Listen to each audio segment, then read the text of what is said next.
Pai, muito obrigado pelo teu amor e pela tua capacidade infinita de nos amar, perdoar, dar chances, ampliar nossa visão. Nós queremos honrar o teu nome nessa manhã e dizer que só estamos aqui por causa da tua misericórdia. A tua graça é que nos sustenta. Senhor, a cada dia continua levantando o teu nome na terra, porque nós sabemos que sem ti nada podemos fazer. Somos teus servos e te amamos, por isso estamos aqui. Tira toda a distração da nossa mente, do nosso coração, para que possamos escutar e entender a tua palavra. Em nome de Jesus nós te pedimos. Amém. Pode se assentar, abre sua Bíblia no segundo livro de Samuel, capítulo 5. Segundo livro de Samuel, capítulo 5. Nós vamos entender hoje uma parte da história do rei Davi que talvez você identifique muito com a sua história. Primeiro, por exemplo, quem tem Bíblia no celular?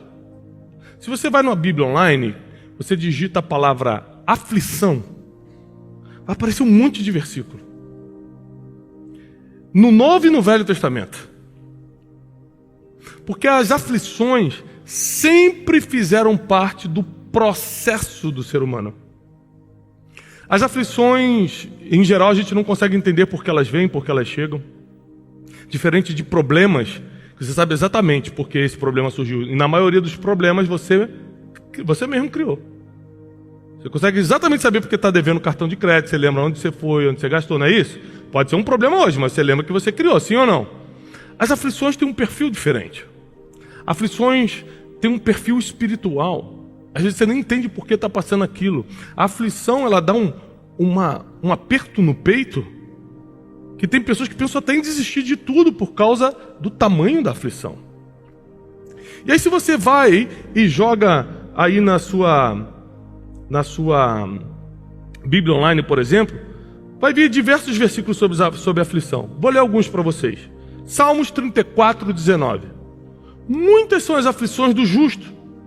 Muitas, não poucas, muitas são as aflições do injusto.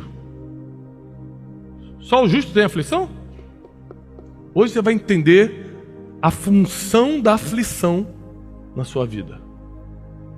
Muitas são as aflições do justo, mas o Senhor o livra de todas. Não livra de 90%. Aflição é uma pressão que chega na tua vida já com ordem de livramento. Você nunca vai perder para uma aflição, porque já existe a promessa que Deus te livra de todas. Você pode perder para um problema, porque você criou.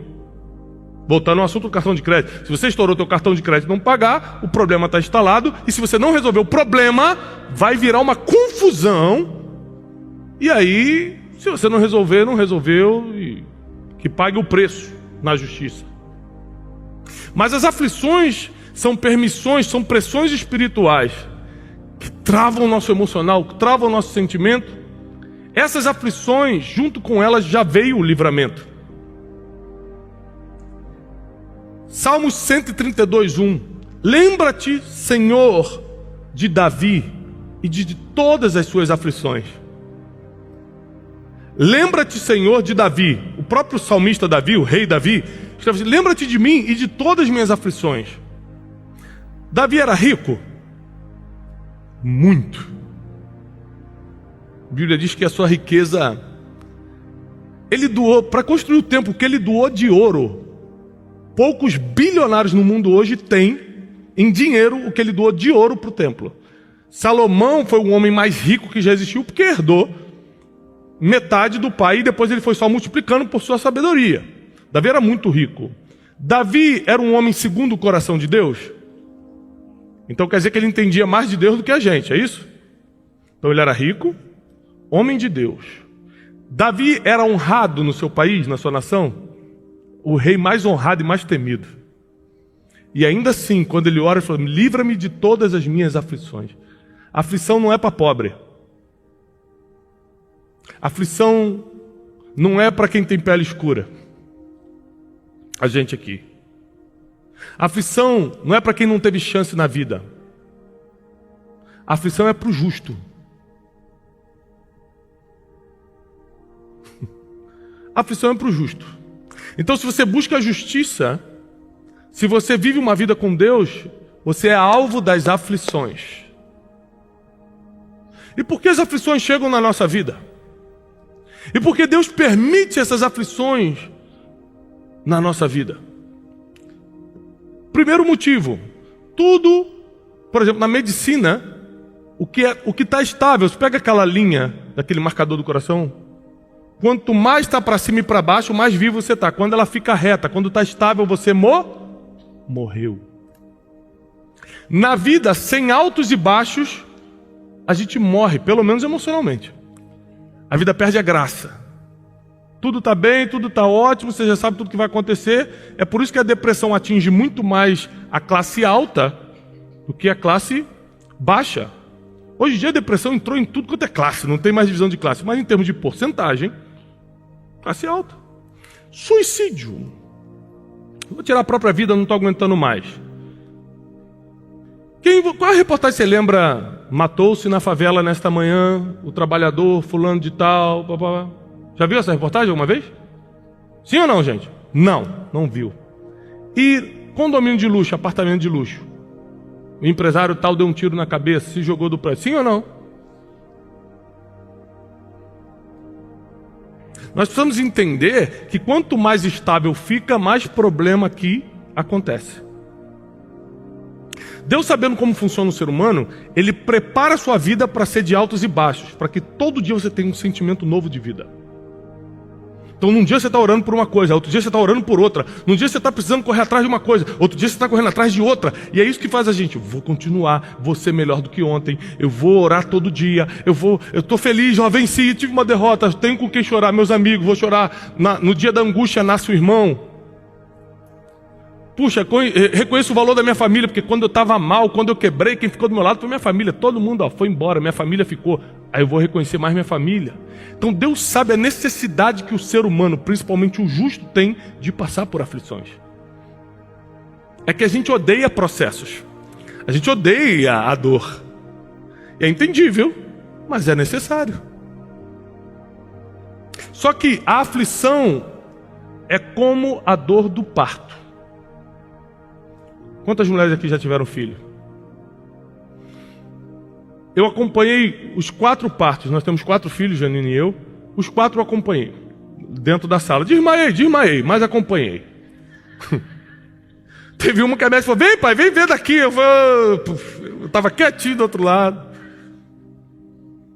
E é uma coisa impressionante, porque a mulher fica 9 meses de grávida e reclamando. Ai, meu Deus, não tem posição para dormir. Ai, tem que ir no banheiro de novo. Ai, estou sentindo uma dor. Ai, que isso. Ai, que não sei o quê. Ah, tudo me enjoa. Ai, que não sei o quê. E no dia do parto é a pior dor.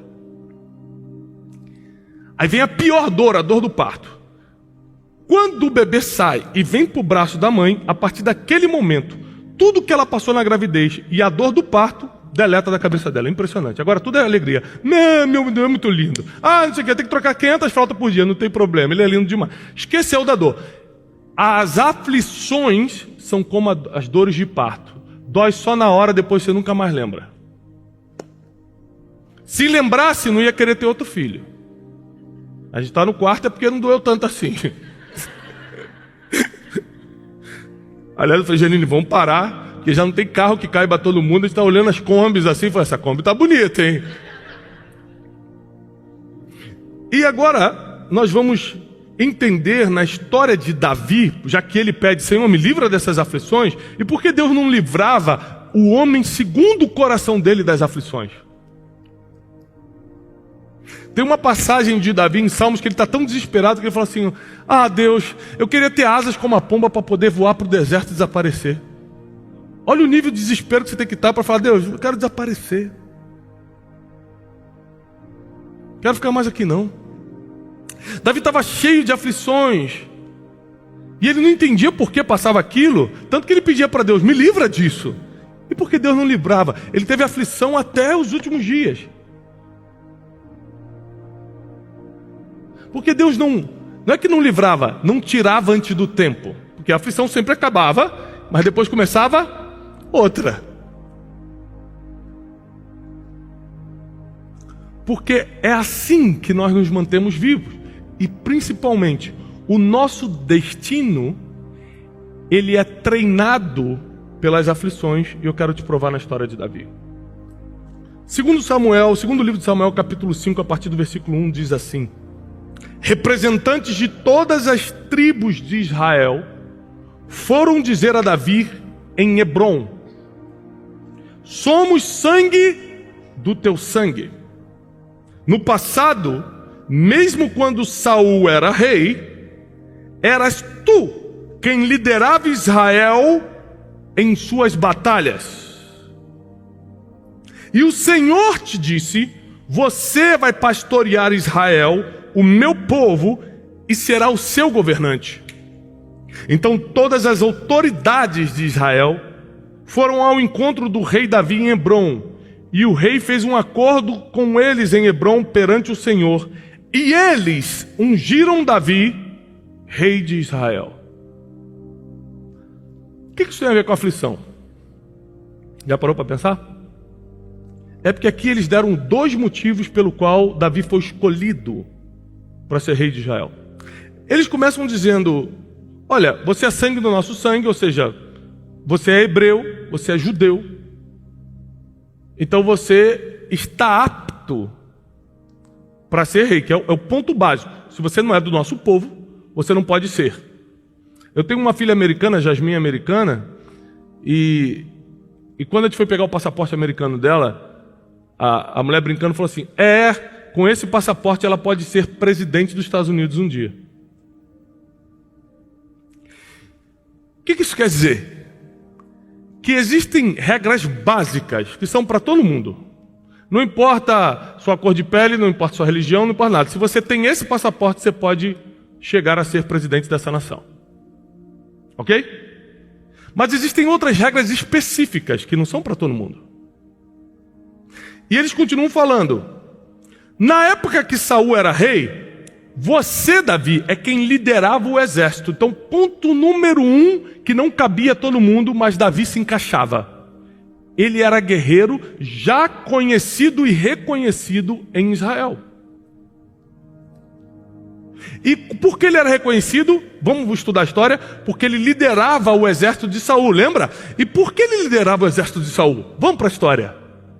Quem lembra? Por que ele liderava o exército de Saul? Ninguém lembra.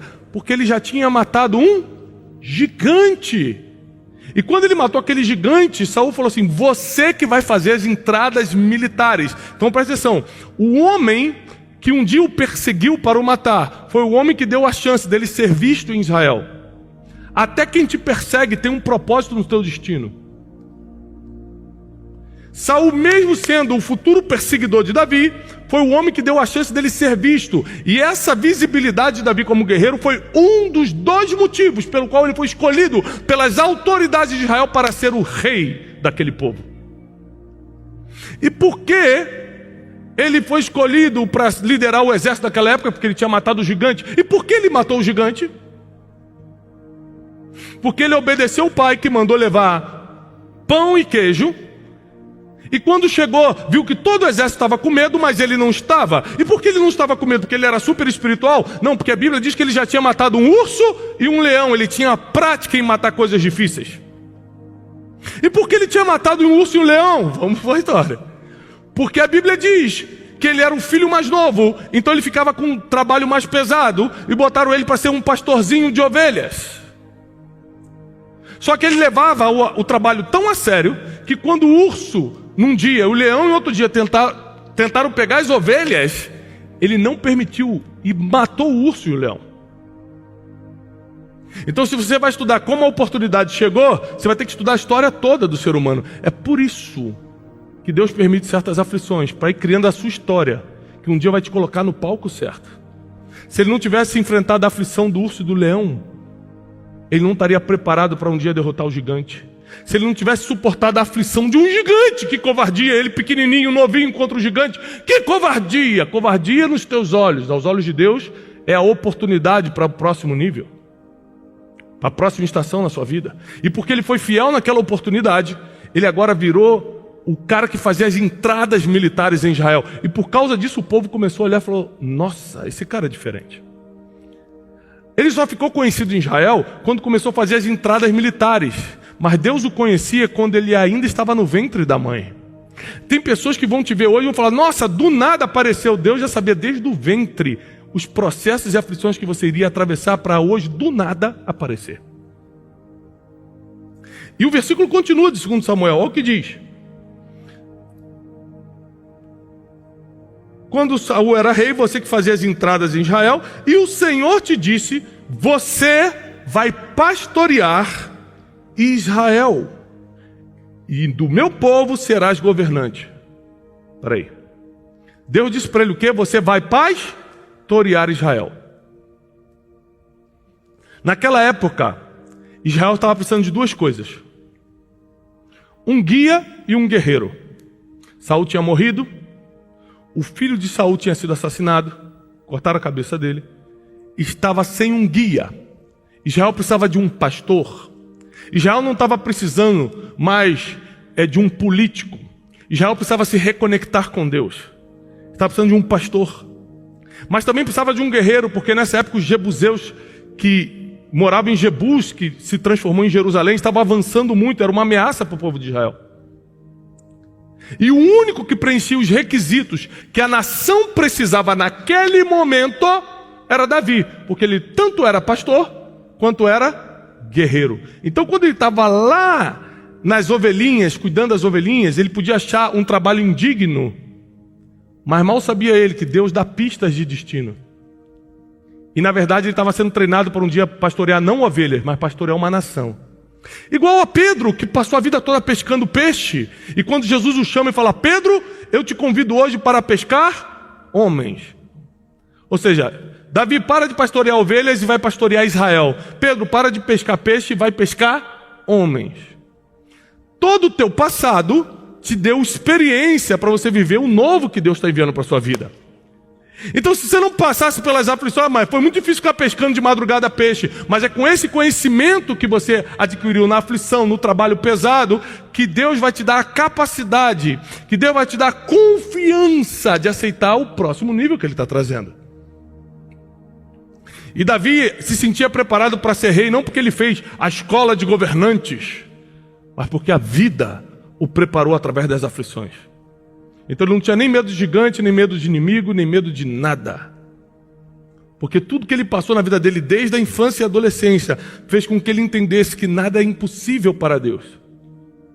As aflições são permitidas para que elas te amadureçam para o que está chegando. Se você pular uma etapa da tua vida, você já não consegue resolver o próximo. Quer ver? Se Davi tivesse pulado o estágio de urso-leão, falou: Deus, olha, tudo menos urso-leão, porque eu tenho muito medo. Ele conseguiria matar o gigante? Sim ou não? Se ele matasse o urso-leão, mas pulasse o estágio de Golias, não, aí gigante já é brincadeira, né, Deus? Faz eu passar por isso aí, me livra desse gigante aí. Se Deus o livrasse, ele seria o líder do exército de Israel? Não, ou seja, não dá para pular as etapas difíceis. São elas que nos colocam na próxima vista. Não dá para pular. Se você foge da aflição, se você fica pedindo: Deus me livre dessa aflição, Deus me livre dessa aflição, eu falo: se eu te livrar dessa aflição, ninguém te vê no próximo nível, porque é essa aflição que vai mostrar para todo mundo quem você é. É aqui, é nessa dificuldade que as pessoas vão perceber quem você é. Então todo mundo se reúne e fala: Davi, nós vamos te ungir rei. Presta atenção, você nunca vai ver Davi pedindo para ser rei. Você nunca vai ver Davi dizendo que ele seria rei. Mas o tempo todo, Samuel, o próprio Saul falou assim: esse só falta ele ser rei agora, que ele já tem tudo. Todo mundo dizia: você vai ser rei, mas ele mesmo não pediu. As autoridades de Israel se reuniram e falaram: você que vai ser o nosso rei. Presta atenção, o que Deus tem para você, você nem precisa desejar ou pedir. As pessoas vão implorar para você fazer. Então, como é que eu sei se essa posição é de Deus para mim ou não? Você está implorando para tê-la? Não é de Deus. É você que está correndo tanto atrás para ter isso? Então não é de Deus. Porque o que é de Deus, as autoridades se reúnem e falam assim: você vai governar. Quem chegou para José e falou: você vai ser o maior no Egito, foi Faraó, não foi José que pediu nada. Quando as pessoas começam a pedir para você, é porque elas sabem que só você pode fazer. Então a melhor indicação de destino correto é quando as pessoas começam a pedir, pessoas diferentes que nem se conhecem começam a pedir a mesma coisa para você. Esse dia chegou um amigo meu e falou: Tiago, o que tu acha de eu me candidatar a um cargo político? Eu falei assim: alguém já te pediu isso? Não, então não se candidata. Só vai arranjar problema para a sua vida. Qual é a motivação? Agora, se o cara está andando na rua e todo mundo for, rapaz, você tem que vir para ajudar a gente aqui, porque eles já perceberam que ele tem uma autoridade para aquilo, ele resolve o problema das pessoas sem ter cargo político. Imagina se tivesse.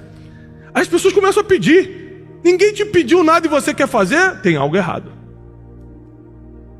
Davi não pediu nada. E todo o povo falou: você vai ser rei em Israel, porque ele preenchia as características. Aí aqui tem uma outra coisa muito séria.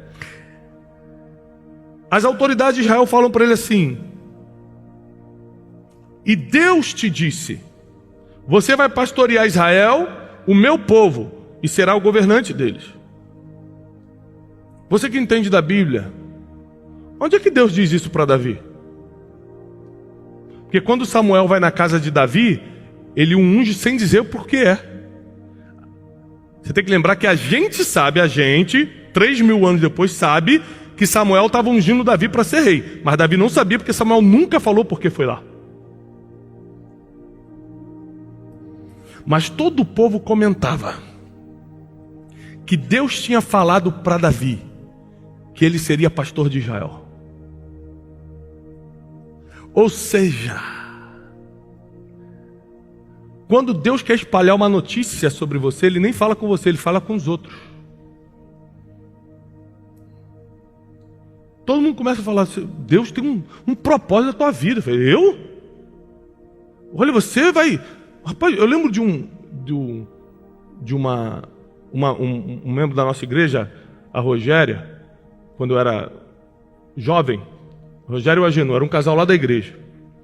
Aí um dia eu fui pregar. Eu era bem jovem, 22, 23. Eu fui pregar na igreja.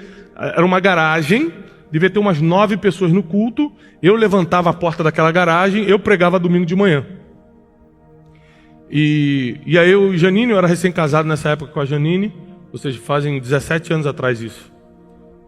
E eu acabei essa pregação de domingo de manhã. Eu lembro que eu preguei sobre a oliveira. Sobre a oliveira real. E peguei uma passagem de João muito bonita. Eu preguei sobre a oliveira. Tinham 9 pessoas nesse domingo de manhã. Quando acabou, essa irmã me deu... Não era profeta nem nada, é nossa amiga até hoje. Ela falou assim: olha, eu vou te dar uma palavra. Você vai pregar em muito lugar. Você pregou hoje de manhã como se estivesse pregando para 10.000 pessoas. Tinha 9 pessoas aqui nessa garagem no subúrbio do Rio de Janeiro. Um calor de 40 graus. E tudo que você falou, a gente nem consegue entender. Sabe por quê? Porque você vai falar para pessoas que têm outro nível de inteligência. Ela estava falando dos meus treinamentos, eu não sabia. Ela falou assim: você vai treinar muita gente, você vai fazer muita coisa. E ela falou o nome de um bairro chique do Rio de Janeiro. Falou assim: ó, na verdade, você era para estar morando na Barra da Tijuca. Falou: o nome do bairro não é aqui. E ela, sem saber, ela estava dizendo o meu futuro todo. Sem ser profeta. Mas por quê? Porque Deus estava mostrando para ela. Deus, quando quer falar mesmo, Ele fala com todo mundo, para você ter certeza que é Deus. Você fala: eu? E às vezes Ele nem fala: você é o último a saber, porque Ele não quer que teu coração se encha de orgulho, ou que você se sinta mais especial. Fala: mas eu não estou preparado para isso. Ele: é claro, quem vai fazer sou eu, para que teu coração não se ensoberbeça, para que você não ache que foi você, porque eu não divido a glória com ninguém. Você vai ter que ter certeza que foi eu que fiz. E Davi é escolhido pelas autoridades por causa de 2 características importantes. Ele era guerreiro e pastor. Ou seja, as maiores aflições que ele passou na vida foi sendo pastor de ovelhinhas na adolescência e guerreiro no exército de Saul. Onde foi a sua maior aflição, vai ser a sua maior divulgação. Onde estiver a sua aflição, ali estará a sua promoção. Onde estiver a sua aflição, ali estará a sua promoção. Muita gente fala: por que eu passo tanta aflição no casamento? Porque Deus vai te promover nessa área. Por que eu passo tanta aflição financeira? Porque Deus está te treinando nessa área. Por que eu passo tanta situação disso, daquilo? Porque Deus está te preparando para você ser professor disso. Porque quando for escolher alguém, vão falar assim, vamos escolher alguém que já sobreviveu a isso e ficou de pé. Fala assim, ó, chama Davi para ser rei. Por quê? Os jebuseus estão avançando, a gente não tem ninguém para liderar o exército. Mas a gente também precisa de um pastor, de alguém que lidere Israel de forma espiritual, porque isso aqui está ficando uma bagunça. Só um preencher as características, o menino das aflições. As aflições foram a universidade de Davi.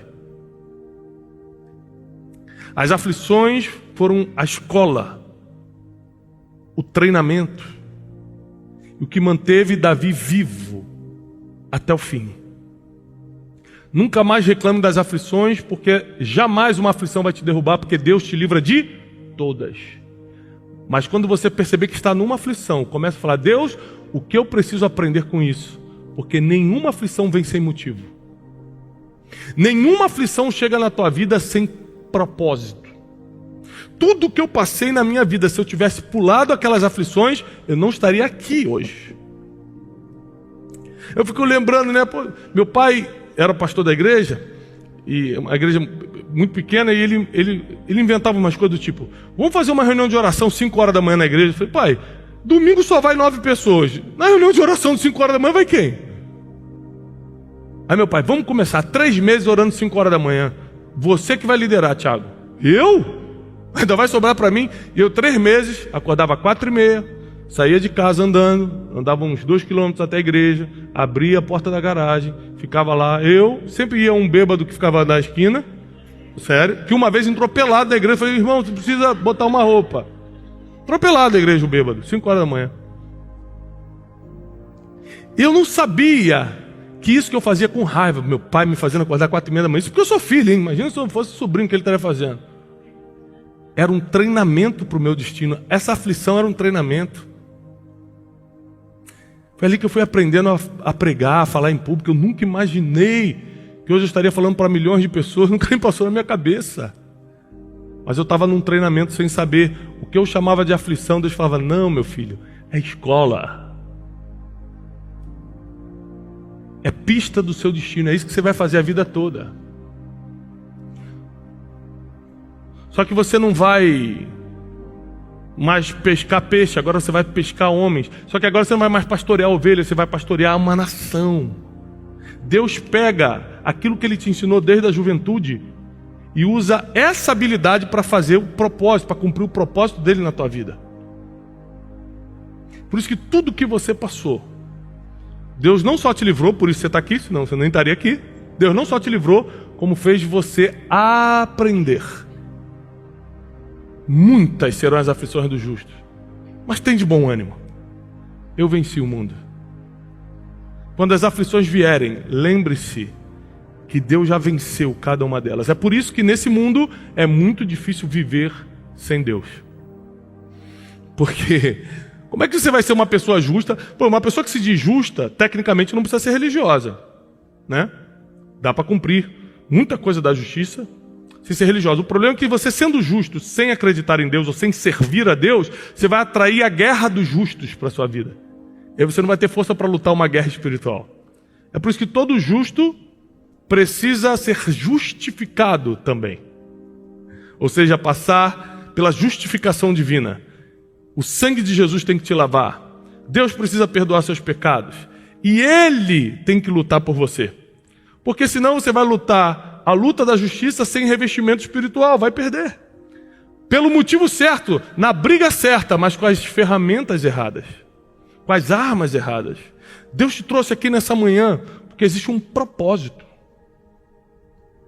Existe um propósito. Ele quer te convencer, Ele quer te mostrar que as aflições que você tanto pediu para Ele tirar da tua vida, só demorou a sair porque você demorou a aprender. Se tivesse aprendido mais rápido, a aflição seria encurtada. Na próxima aflição, não tente fugir. Tente aprender. E você vai ver que ela não vai durar muito. Sua vida vai para outro nível. E a cada dia eu tenho me convencido que nós precisamos estar em ambientes onde nossa fé é afiada. onde a gente tem contato com o Espírito Santo, onde a gente escuta testemunhos de pessoas que nos animam a continuar. Está chegando, inclusive, a Conferência de Destino, né? Estão todos convidados, 23 e 24 de setembro, no ginásio do Ibirapuera. 10 mil pessoas vão se reunir em 2 dias, manhã, tarde e noite. Os 2 dias para buscar uma palavra sobre sua vida, para buscar uma ativação espiritual. Então muita gente aprende comigo no Café com Destino, aprende comigo no Método Destiny, aprende comigo nas pregações, nos livros. Mas a Conferência de Destino, que só acontece uma vez por ano, é a ativação espiritual. Então, vocês precisam estar com a gente na conferência. E porque é em ambientes como esse que você entende o que está passando. E agora que você recebeu essa palavra de hoje, você já sabe que a sua aflição não é para fugir, é para aprender. Você já sabe que Deus tem um propósito com isso, só lá na frente você vai entender. E onde você mais sofreu, é onde Deus mais vai te usar. Então se prepara, porque a tua cura, ela está chegando. Porque quando você não é curado na área que Deus quer te usar, você atrasa todo o processo. Então fique tranquilo, tranquila, já está chegando. Você só precisa acreditar. Davi se tornou rei em Israel, não porque era o mais preparado, mas porque se submeteu aos processos. Não porque era o mais bonito, mas porque ele não quebrou princípios. Engraçado que Davi era um homem de guerra. Nesse versículo aqui seguinte, que a gente leu de 2 Samuel 5, ele vai invadir a cidade de Jebus, que vai se tornar Jerusalém, vai passar pelos dutos de água e vai tomar a fortaleza de Sião, vai tomar Jerusalém e falar, vou fazer meu palácio aqui. Esse homem que tinha essa capacidade de guerra, nunca se levantou contra o rei Saul que quis persegui-lo. Porque Deus nunca vai levantar um ungido para derrubar outro ungido. Deus levanta um ungido para tirar da cidade aqueles que não são e transformar uma cidade que era impura em Jerusalém. Então Davi recebeu essa revelação e sabia que a capacidade que ele tinha de lutar não era para lutar contra alguém do seu próprio povo, porque o próprio Jesus nos ensinou que um reino dividido não subsiste. Então eu não posso lutar contra o meu povo. Que Deus trate ele. Eu não luto contra o meu povo. Eu vou lutar contra quem está ocupando um espaço que deveria ser meu. Ele entra em Jebus, toma a cidade. E ali todo mundo tem certeza que tomaram a decisão certa de escolher Davi como rei. No momento que ele foi ungido, ele começa a tomar cidade e construir palácio. Ele já tinha capacidade para fazer, mas ele não tinha permissão divina ainda. Às vezes todas essas aflições é para Deus ir aumentando sua capacidade. E quando chegar a permissão divina, que é a unção que vem sobre a sua vida, todas as autoridades de Israel se reuniram e falaram, é você? Aí você está preparado para rapidamente tomar cidades e construir palácios. E ser um rei de verdade. Se ungisse antes, olha como é que o tempo de Deus é perfeito. Ele não estaria ainda preparado para tomar cidades e construir palácios. Se ungisse depois, ele já poderia perecer. Porque perseguição por um tempo, tudo bem, a vida toda você pode não aguentar. O tempo de Deus é perfeito, então não duvida do tempo de Deus. Se você ainda está de pé, é porque o tempo dele ainda está valendo para você. Se você ainda está de pé, é porque o que ele tem para fazer na sua vida já está chegando. Se tivesse passado o tempo, você não estaria mais de pé. E se não chegou o tempo, é porque ainda faltam algumas aflições para te deixar no ponto certo. Para quando vier a unção, ou seja, a permissão divina na sua vida, você está preparado, preparada para realizar. Fique de pé, eu quero orar por você. Porque está chegando um tempo novo. Está chegando uma nova estação nas nossas vidas. Onde precisamos estar no centro da vontade de Deus. Para realizar o seu propósito. Para cumprir o que Ele tem para nós. E as suas aflições são passageiras. O seu propósito é para sempre. Eu não sei o que você está passando, você que está em casa, eu não sei o que você está passando, mas é passageiro. Porque isso que está acontecendo com você agora é só uma parte do seu caminho, ainda não é o seu destino. As coisas vão se ajeitar, vão melhorar. Você só precisa acreditar num Deus que já escreveu o teu futuro. Esses dias me perguntaram, Tiago, o nosso futuro já está escrito? ou a gente toma com as nossas decisões, a gente forma o nosso futuro. Ou seja, vai acontecer o que tem que acontecer, ou dependendo do que eu faço, eu mudo o que tem que acontecer? Isso é uma dúvida que muita gente tem. Para você entender destino, você tem que entender a onisciência de Deus. A onisciência de Deus é tão forte que Ele sabe o que é e o que seria. O que é e o que seria. Ele sabe o que Sansão fez ao levar a vida leviana, sendo juiz em Israel, e viver com as prostitutas e dar o segredo para Dalila. E Ele sabe também, porque quando se está na eternidade, você sabe o que é e o que seria. Se Sansão tivesse tomado a escolha de seguir como nazireu, separado ao Senhor, Ele sabe o que Sansão seria. Então, Deus é tão perfeito que Ele vê os dois caminhos. O que aconteceu, que foi você que decidiu, e o que aconteceria se você tivesse tomado outra decisão. Nós precisamos hoje tomar uma decisão sabendo que isso vai influenciar o nosso destino. Deus já sabe os caminhos que você vai tomar. Ele já sabe os destinos possíveis para a sua vida. Então sabe o que eu aprendo sobre isso? Nós temos que aprender a orar como Jesus. Lá no Getsemane, no momento de maior aflição de Jesus, Ele fala: Pai, se possível, afasta de mim esse cálice. Contudo, não seja como eu quero, seja conforme a tua vontade. O que eu quero, Senhor, é que Tu tire essa aflição da minha vida, contudo não seja o que eu quero, porque o eu quero pode roubar o meu destino, mas a Tua vontade vai prevalecer no meu futuro. Essa é a oração que nós devemos fazer diante de uma aflição. Se eu quero, Senhor, que Tu afaste essa aflição, tira esse cálice da minha frente, mas faz a Tua vontade, não a minha. O que eu quero é isso, mas em cima do que eu quero, eu coloco a Tua vontade. E com essa oração, a sua vida vai começar a entrar em ordem agora. Sua vida vai começar a entrar em ordem hoje. Nós declaramos em nome de Jesus, o nome que está sobre todo nome, vidas sendo agora restauradas, aflições sendo transformadas em oportunidades. Aquilo que você via só como um problema, sendo a escola que vai dar base para o teu destino profético, aquilo que Deus vai fazer na sua vida. Nós declaramos a cobertura de Deus sobre a vida de cada um que está aqui, os que estão em casa nos assistindo, e declaramos a paz e a prosperidade do Senhor sobre nossos corações e o nosso futuro, em nome de Jesus. Amém. Aplauda ao Senhor, que Deus te abençoe, que Ele guarde você, que Ele proteja a sua vida, a sua família, a sua casa, que todas as armadilhas sejam retiradas do seu caminho, em nome de Jesus.